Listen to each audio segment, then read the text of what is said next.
just start with the title of the show.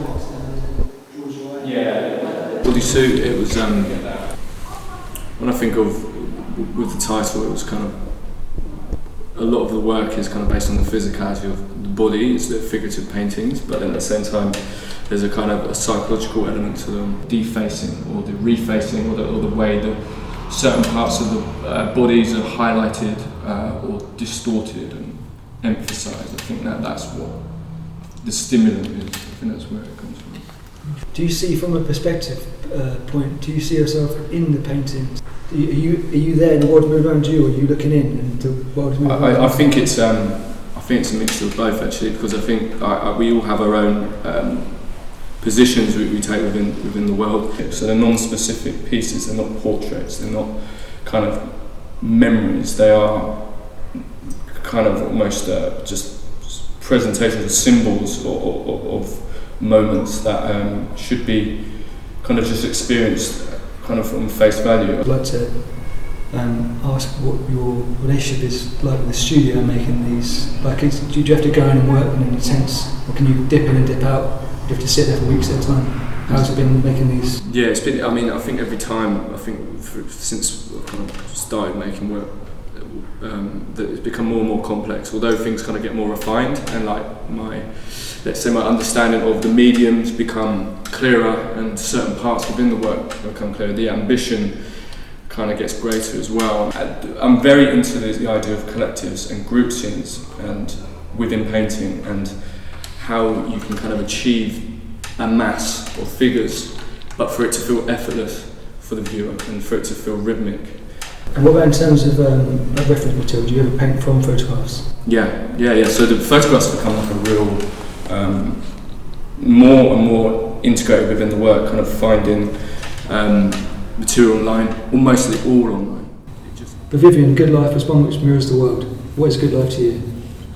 Are you striving for this other place? Yeah, I don't. The works are not about. I don't think they're kind of a depiction of kind of a utopia or it's kind of the ideals. I think they're almost the conflicts or the blurred lines between. I think they're almost, it's the tension between the life that we will live.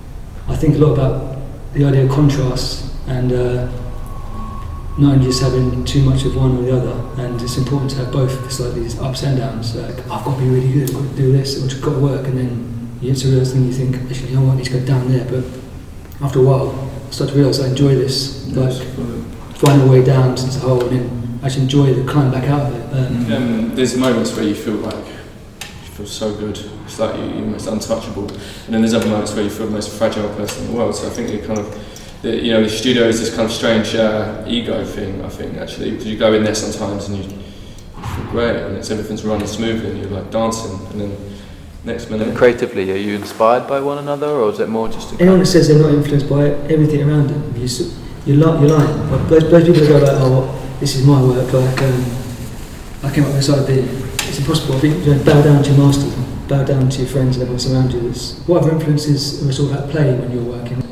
I'm doing the collaboration with Sharon Ayala in the space upstairs, and the work was directly influenced by that kind of a mass of bodies, and they're all responding and merging and with each other. And so when you like the human, I think humans are very good, or that we're very receptive to the body and to other humans. So we're there seeing this dance, and I'm there seeing this dance, and like you can understand the movements, like the tightening of bodies, or like the opening of the body. You can almost link it to emotions and link it to your own body.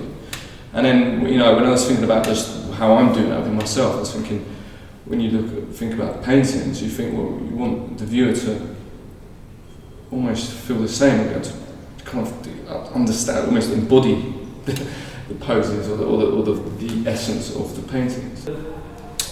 I think with Kingsley's work, there's a kind of a intricacy to the kind of the content. There's a kind of there's an uneasiness, and I think that uneasiness is from a place of that I really enjoy, because I think photography is quite honest, but then at the same time it's through one person's gaze, and I think Kingsley's gaze is very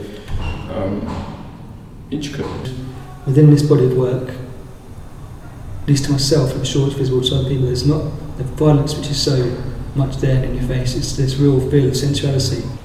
Well, treating the subjects, treating the figures with the sensitivity. That is how you, I think, allow people to enter it with the right headspace in the right way, and to kind of expand one's, let's say, ideas or something, instead of narrowing them and tightening them up and almost bullying them a little bit.